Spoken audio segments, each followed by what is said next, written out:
The guardian at the threshold, an archetype that parapsychologists have obsessed over for centuries.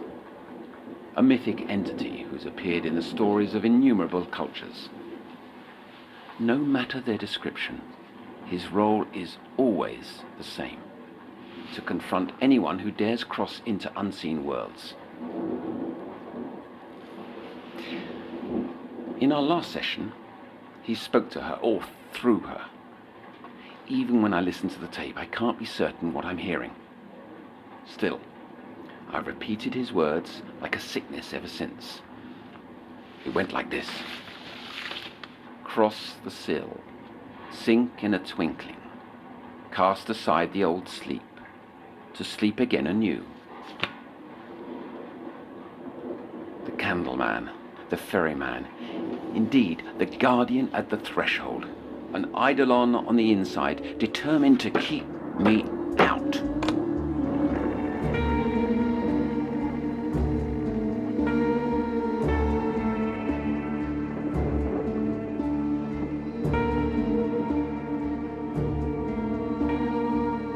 You're listening to The Sounds of Nightmares, an audio fiction series from the world of Little Nightmares.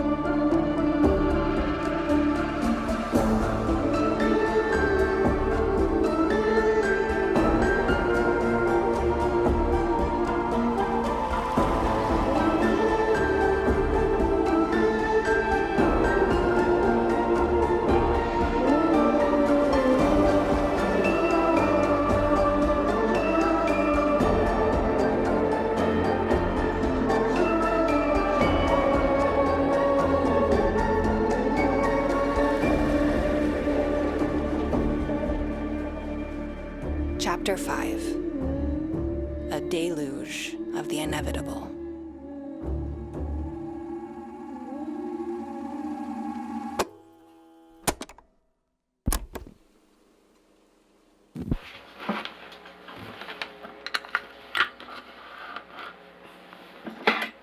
Noon was right after all. I noticed something off while reviewing the EEG and reluctantly sent her up to radiology. At first, I doubted the validity of the results, but the technician assured, curtly, that Noon's scan undeniably shows a pea-sized tumour on the right-sided amygdala. They maintain it's benign, despite the unusual ocular appearance.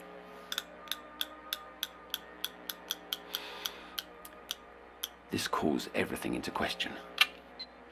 The mass's location could impact fear response, emotional salience, and damningly, dreams. And yet, I cannot deny all the evidence to the contrary.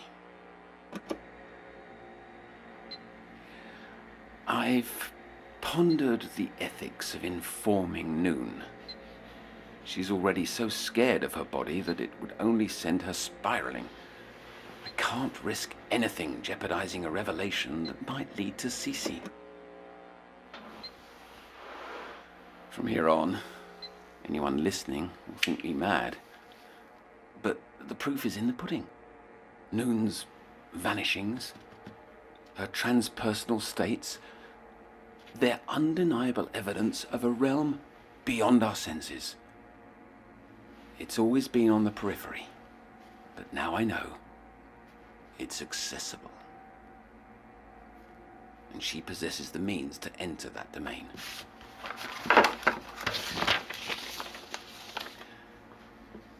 My professor's paper posits thus: there are two requisites for entering the quiddity of consciousness. First, a gateway, places hidden amid our world. Second, a means to open these doors. And I assert that keys are primarily cut out of fear.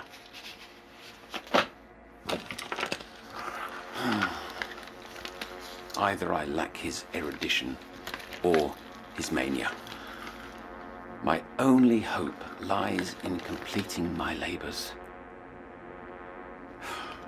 I've not slept in weeks. And if I cannot dream as she does, I'll never know how to enter this nowhere.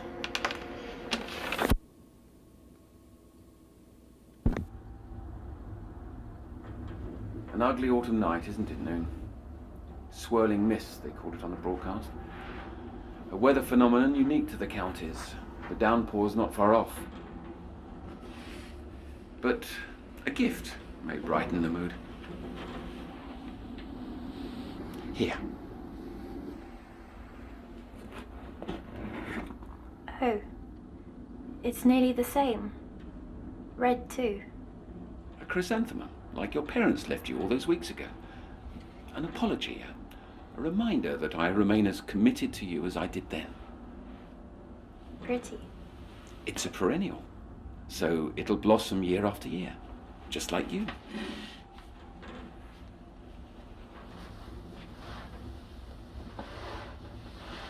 I think I'm ready now to talk about my mum and dad. Oh, and why now? What's changed? Because I feel like I'm beginning to forget, and maybe talking will help me remember. Because you've been away so long, or you literally feel you're losing your memory? More like I'm losing a part of me.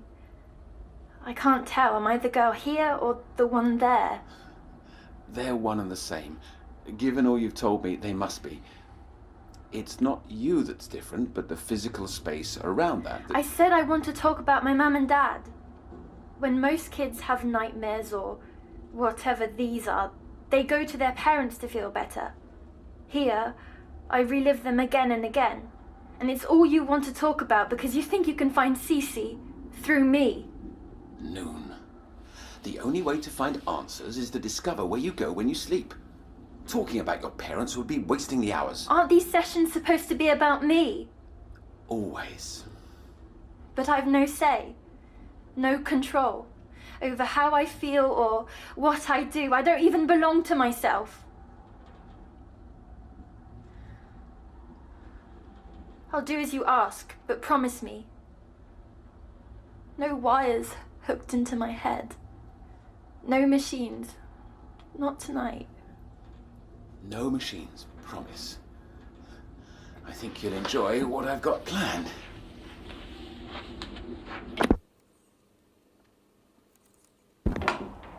This bed was for shift work. Now I sleep here more days than not. Oh, pretty.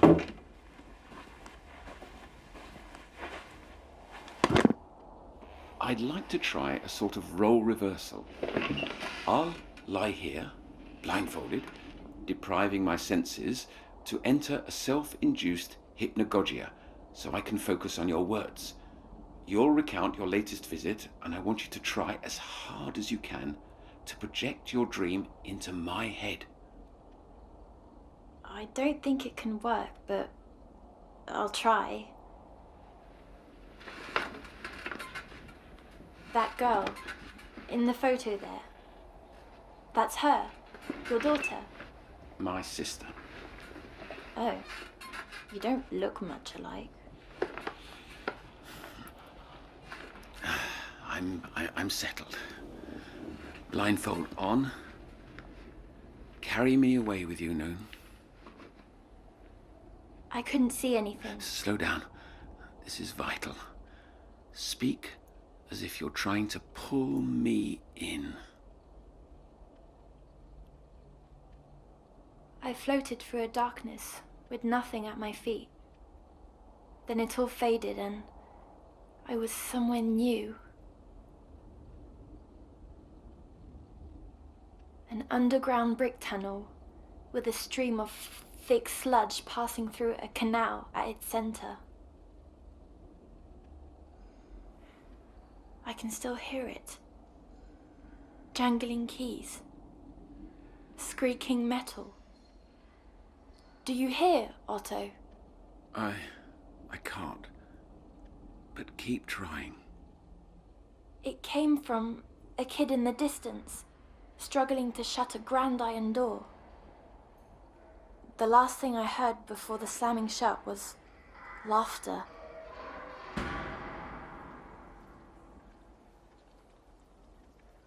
Sludge poured in from the pipes that ran along the tunnel walls.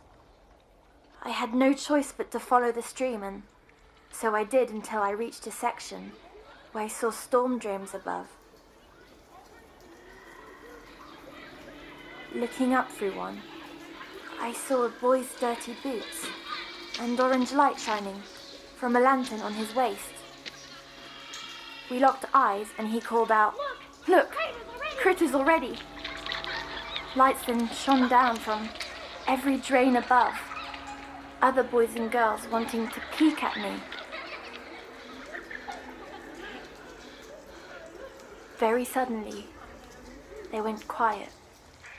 I didn't know why until I heard it, a rumbling through the tunnels.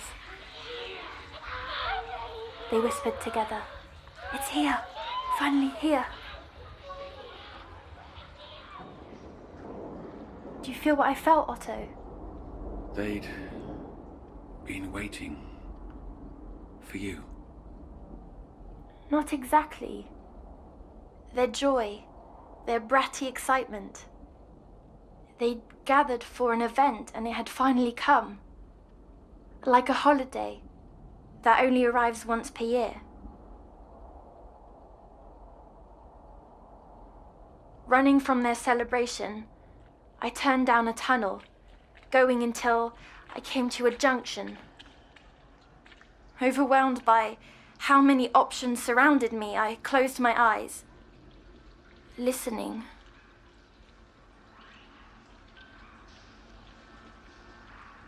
The sound came from the path to my left. I waited, watching from a distance as someone crossed by the dark tunnel mouth. He carried a strange gadget, and every now and again, its buzz turned to some beeping, detecting secrets in the waters. I hardly noticed the rest of him, but I got a look before he crossed out of view. He carried a heavy sack over his shoulder, and things squirmed inside. But he was gone as quick as he'd appeared.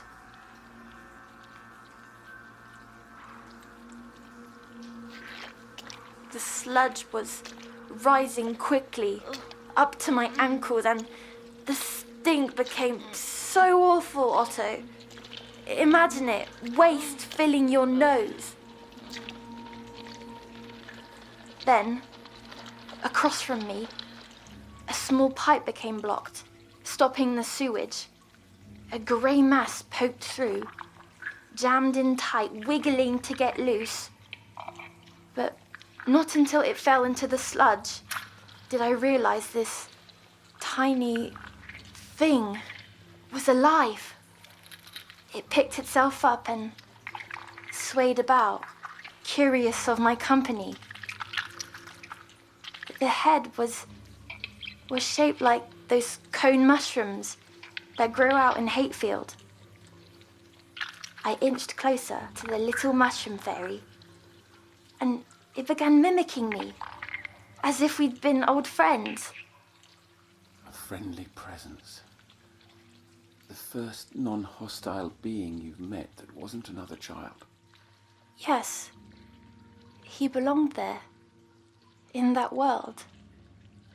Part of it rather than a stranger, like me. Is it working, Otto? Can you see its little mushroom head? I think so. Maybe. Keep going. Yes. Drift away, Otto. Drift away.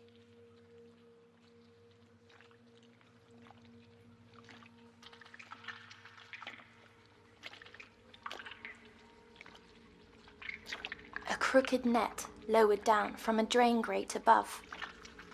While I ducked to cover, the mushroom fairy didn't. I tried to point upward, but it simply copied my gesture. There was a girl, giggling with ugly delight, sticking her whole arm through the grate, hoping to capture the poor thing. So I grabbed a loose brick and threw it at her. Hitting her arm, she cried out, while I picked up the mushroom fairy and ran off.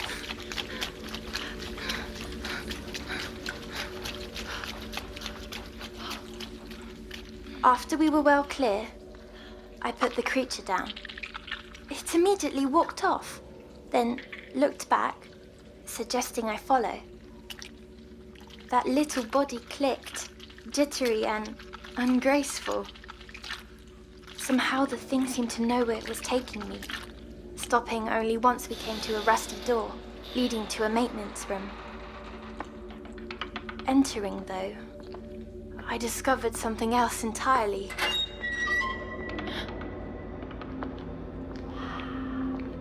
Endless piles spread about the room, some of pure junk, while others house gold jewelry. As long as it could be collected, there was a place for it here. Mesmerizing.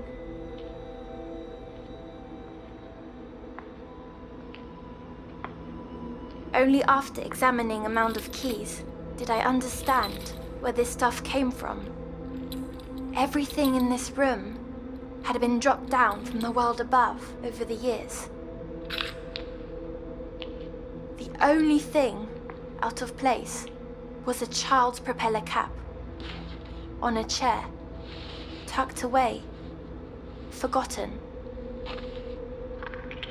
I think that's what the mushroom fairy wanted me to see. As if on cue, I heard the man approaching. The little creature hid in a pile of mismatched mittens, and I jammed my way in too. I peered out as he stepped through the door and began dumping out his pockets. Coins, rings, trinkets. Next, he took off his plastic suit, covered in gunk. Beneath was a bony body, his spine bent horribly. What I thought had been a sack carried over his shoulder was the back of his head, like a balloon full of water, throbbing and swollen. But I could tell he was not always that way. He'd changed, somehow become one with the sewers. I don't understand. You believe this place transformed him? Aren't you meant to be drifting into hypergoglia or whatever? Seeing, smelling, hearing as I did? I can't seem to let go. I want to, more than anything. Try! That's what you always tell me. If I'm trying my hardest, you have to as well.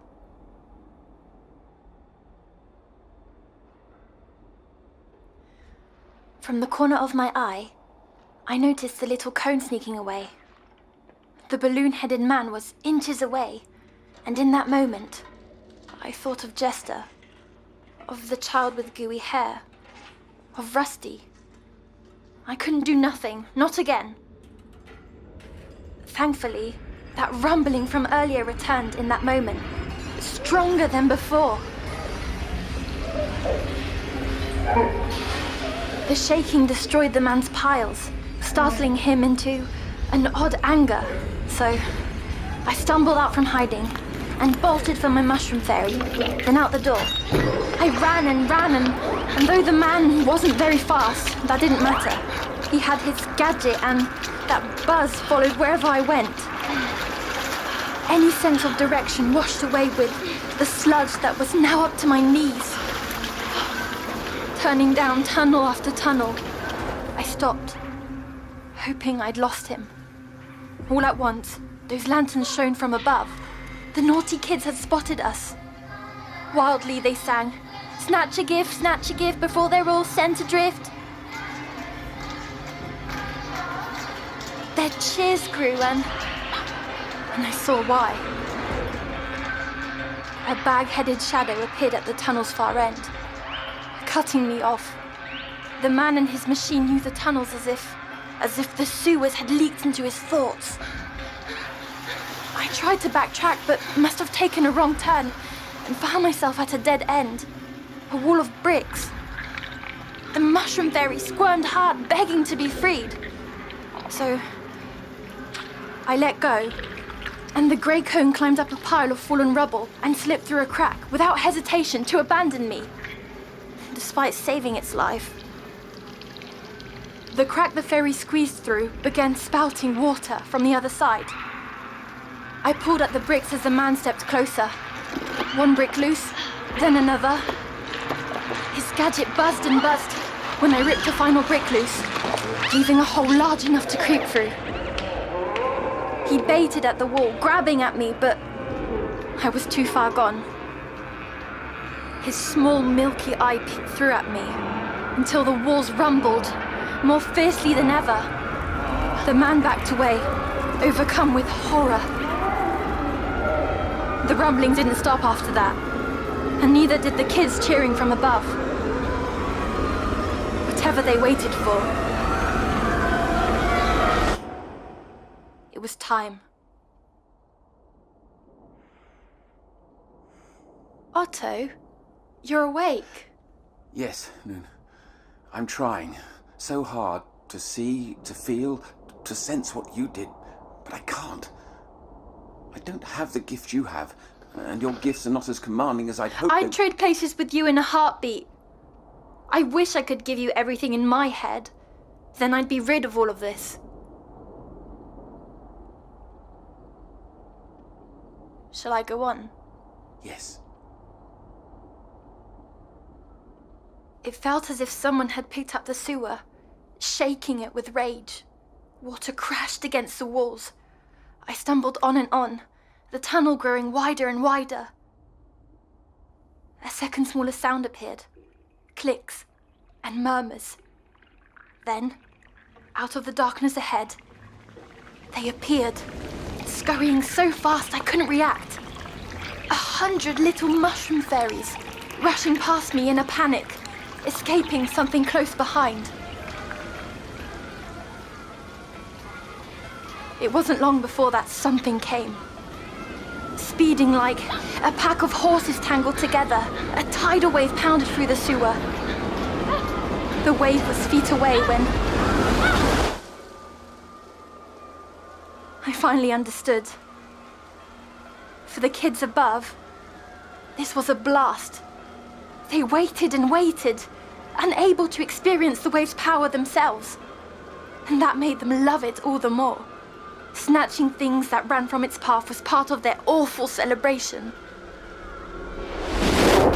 The violent wave hit, sweeping me away, carrying me back through the maze of tunnels. I swam up and up, doing my best to surface, and just as I did, the waves paused.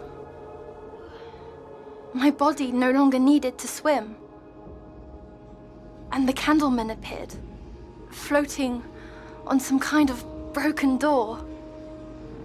Go through your encounter diligently. He holds the answers we need. Make no mistake, he is your tormentor. I'm not sure that's true. This time, I was able to speak in his presence. Why do you bring me here? What do you want? He replied. Cross the sill. Sink in a twinkling. Cast aside the old sleep. To sleep again, anew. I yelled back, why? Why should I? Before I finished, he said, blight, not within, but without. Here, all banes be set free. More riddles. He doesn't think I can solve them, but I will. I already did. I think he means by giving myself to his world, I won't be ill any longer. That's why, when I'm there, no more headaches, no more parasites, no more tests. That's not true. It's not. I would almost prefer him to take me. Don't say that. Away from here. From you. It's what he wants. Maybe. He wants you. Maybe your Cece felt that way too. Relieved.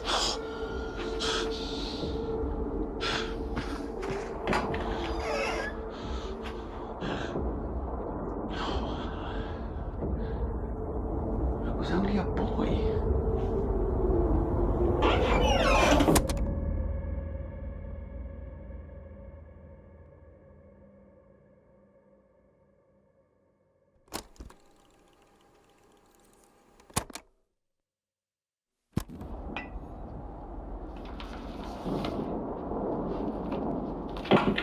We're done tonight. Get out. To your room. Go. What's this? Nosing through my desk, were you? My name's on it. It's my scan, yes. Smart girl. What does it tell? That you've got a mass growing on your brain, a tumour. I knew it. The cure. How bad is A mass in your brain is never good.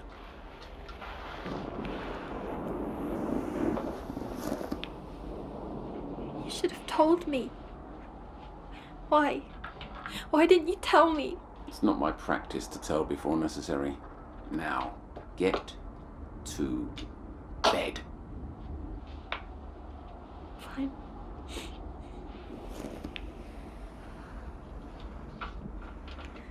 But after the candleman spoke, the wave carried me by the maintenance room again. The bag-headed man looked through a window, terrified. He was opposite to those kids above. Living down there, he'd no reason to celebrate the wave. Instead, he cherished what they dropped down by accident. You see, each wanted what the other had, but could never have themselves. I'm taking 2 sweets tonight. Take as many as you want and leave.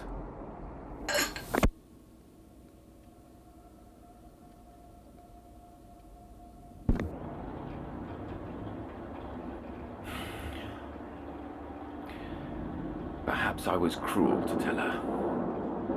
But as she sleeps, I've been pondering the entry requisites specified by my professor.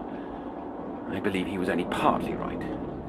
One need only look at the theatre of agony that the ferrymans created to understand fear is an essential requirement. And I know better than anyone, a little fear can compel us towards discovery. As for the gateway's location, perhaps it's not a place hidden in our world, but in our minds. Is it not possible that her tumour is somehow this unknown gateway? An organ of transcendence.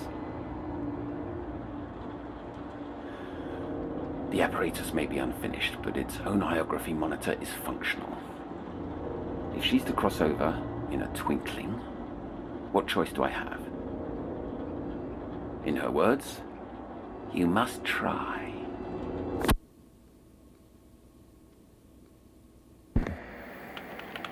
She hardly stirred at all while I pathed the BCI.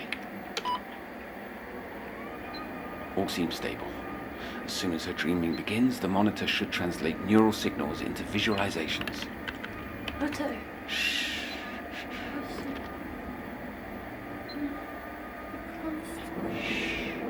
Return to that sleep of yours.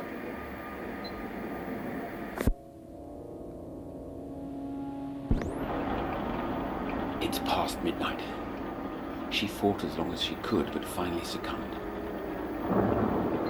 This is it. Show me noon. Show me the other side.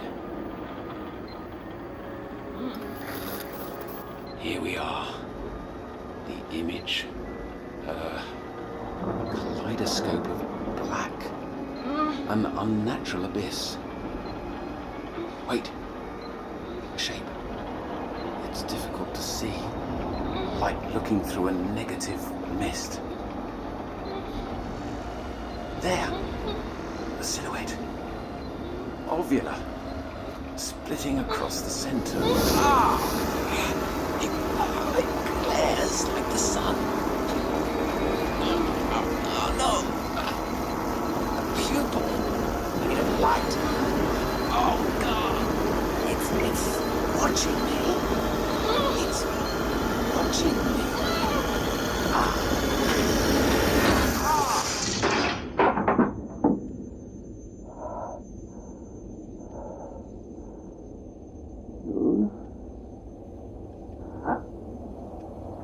Noon!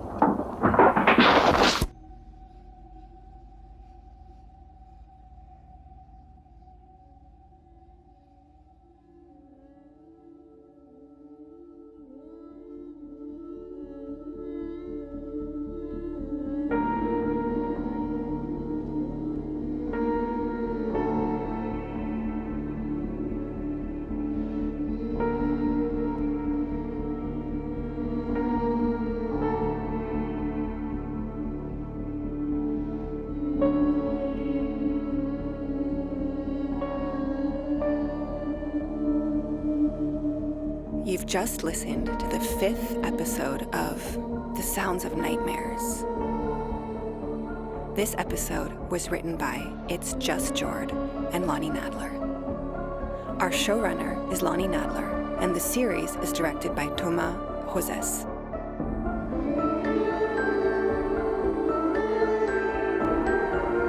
Noon is played by Amy Purshouse, and Otto by Kester Lovelace. Music created by Tobias Livia and Thomas Roses. Production supervised by Alizé Debar and Lucille Rousseau-Garcia. This series is based on Little Nightmares from Bandai Namco Europe.